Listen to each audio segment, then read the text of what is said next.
Comment obtenir le statut de résident permanent et avoir son visa pour le Canada en 6 mois? Bonjour et bienvenue dans cette nouvelle vidéo destinée à vous présenter les différentes étapes pour l'immigration au Canada via le système de l'entrée express. En fait, vous êtes nombreux qui avez ce projet de voyager pour le Canada. Vous avez ce projet de vous installer et de vivre définitivement au Canada. Peut-être, probablement, ça peut être pour des raisons d'ordre économique, ça peut être pour des raisons d'ordre professionnel, ça peut être pour plusieurs raisons, chacun a ses raisons.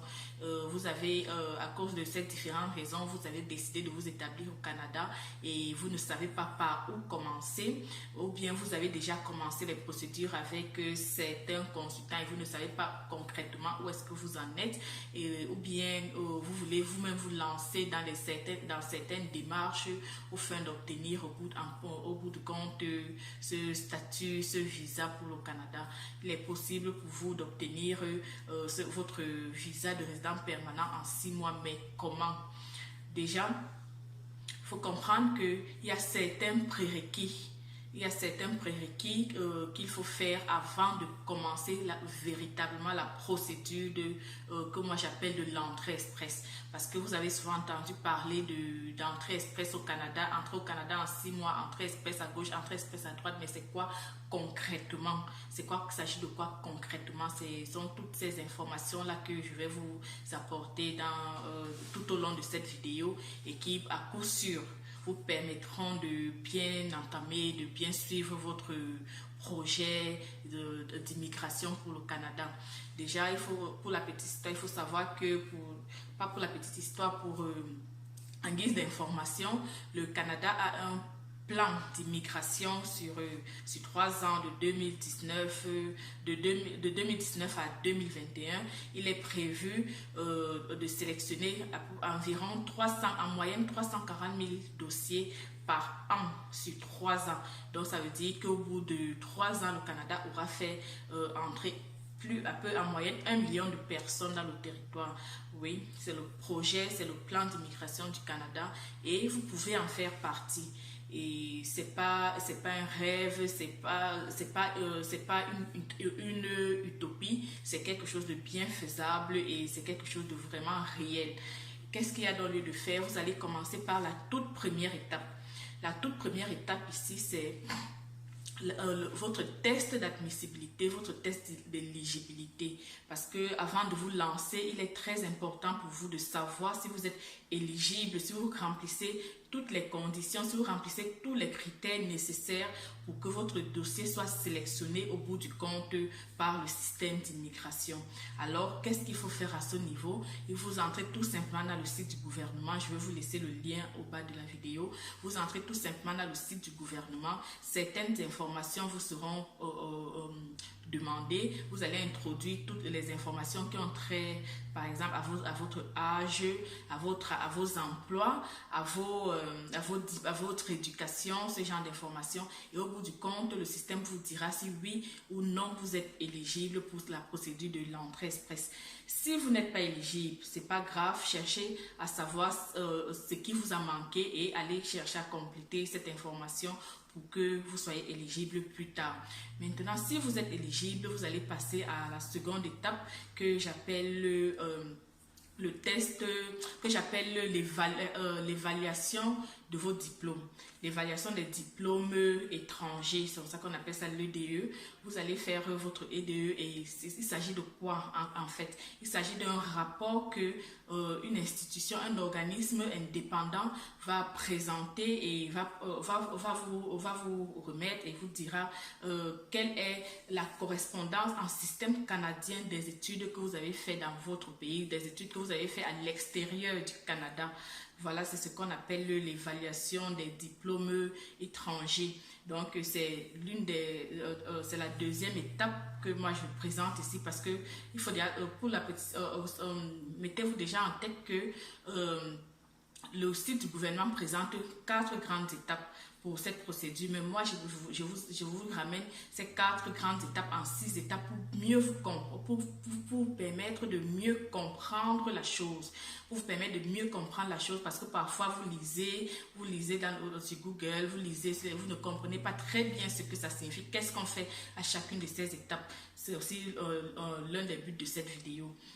Maintenant, quand vous avez fini avec l'évaluation de vos diplômes, vous allez faire cette évaluation déjà va vous prendre dans les 3 à 4 mois du début jusqu'à la fin de la procédure, parce que vous aurez à faire des démarches auprès de vos institutions, auprès de vos établissements, auprès de vos universités. Vous aurez à faire des démarches auprès de ces universités pour certaines légalisations, pour les légalisations de certains documents et tout.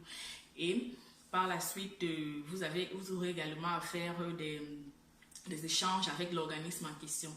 Lorsque vous avez bouclé avec pas que lorsque vous avez bouclé autant pour moi, pendant que vous faites cette étape, vous préparez également l'étape numéro 3 que j'appelle les tests linguistiques dans votre procédure de faire ces tests de langue-là, parce que le Canada voudrait se rassurer que vous maîtrisez l'une de ces 2 langues officielles qui est soit le français, soit l'anglais, ou alors ce serait aussi idéal si vous pouvez faire les 2, mais c'est pas du tout obligé.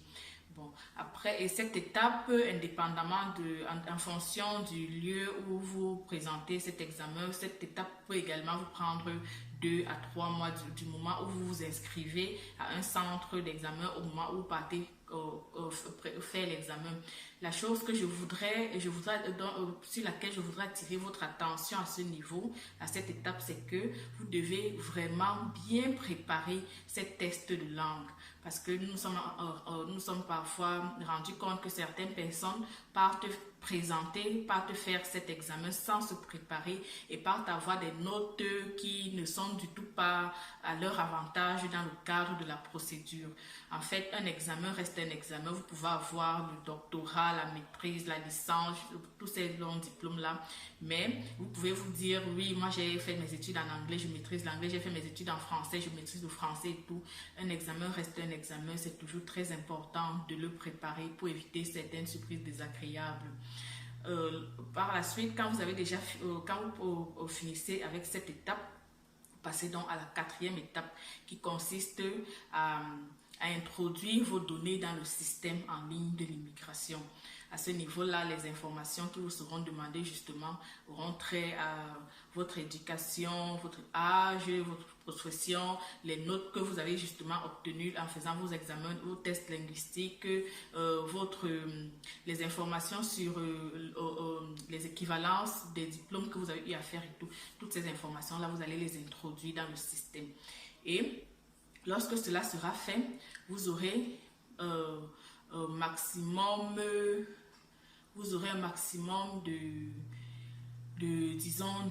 2 mois maximum. Vous aurez un maximum de 2 mois où le système va vous écrire, vous dire oui, vous avez été sélectionné et voilà votre lettre d'invitation à déposer officiellement votre demande de statut de résident permanent pour le Canada. Et c'est cette étape-là que je vais appeler la 5e étape, l'obtention de cette lettre d'invitation-là. Et c'est donc à partir de cet instant, lorsque vous êtes arrivé à ce stade de la procédure, toute cette démarche initiale vous auront pris à peu près 4 à 6 mois. C'est à partir de cet instant justement que la procédure de l'entrée express commence. C'est à partir de cet instant qu'on parle d'obtenir le visa de statut de résident permanent au titre du programme des travailleurs qualifiés pour le Canada en 6 mois. C'est à partir de cet instant, lorsque vous avez reçu votre lettre d'invitation. Qu'est-ce qui va donc se passer à cette étape que moi j'appelle la 6e étape? C'est dans cette étape que tout va donc se jouer. À cette étape, là, il sera question pour vous d'envoyer tous toute votre paperasse, tous vos documents, tous les documents que vous avez parlé, les passeports, les documents qui ont trait à vos rapports, à vos tests de langue, à vos études, tout. C'est à ce niveau que vous allez faire le téléversement de tous ces documents dans le système d'immigration en ligne. Vous allez faire téléversement de tous ces documents, de toutes ces informations. Et à partir de cet instant, vous allez commencer votre compte à rebours. 6 mois plus tard, vous obtiendrez votre visa, votre statut de résident permanent. Et toujours lors de cette étape, c'est cette étape que vous allez envoyer, vous allez échanger avec le ministère, qui va de temps en temps vous envoyer des courriers sur le lieu où vous irez faire vos visites médicales, sur le lieu où vous allez envoyer votre passeport. Bref, c'est à cette étape-là que tous ces échanges-là seront effectués. Donc voilà les amis, présentés en bref vraiment, c'est-à-dire en résumé, en quelques mots, les différentes grandes étapes que vous devez braver pour obtenir votre nouveau statut au bout de 6 mois. Alors, j'imagine que vous vous posez certainement des questions sur combien tout ce projet, parce qu'il s'agit d'un projet de vie, combien ce projet peut vous coûter. Pour avoir cette information, je vous invite à suivre la vidéo qui va suivre celle-ci, qui vous apportera dans les mots, avec toutes les précisions, les différents frais à engager dans chacune de ces étapes. Il faut déjà savoir, je vous annonce déjà que certaines de ces étapes seront gratuites et d'autres auront certains frais que je viendrai vous présenter ici. Alors, si vous avez aimé cette vidéo, n'hésitez pas à vous abonner à la chaîne, n'hésitez pas à la partager afin que d'autres aient également ces informations présentées dans cette vidéo. N'hésitez pas à faire des commentaires, n'hésitez pas à apporter vos observations pour que la chaîne s'améliore, pour qu'elle grandisse, et n'hésitez pas à liker. Bon, à ce, je vous dis au revoir et à très bientôt.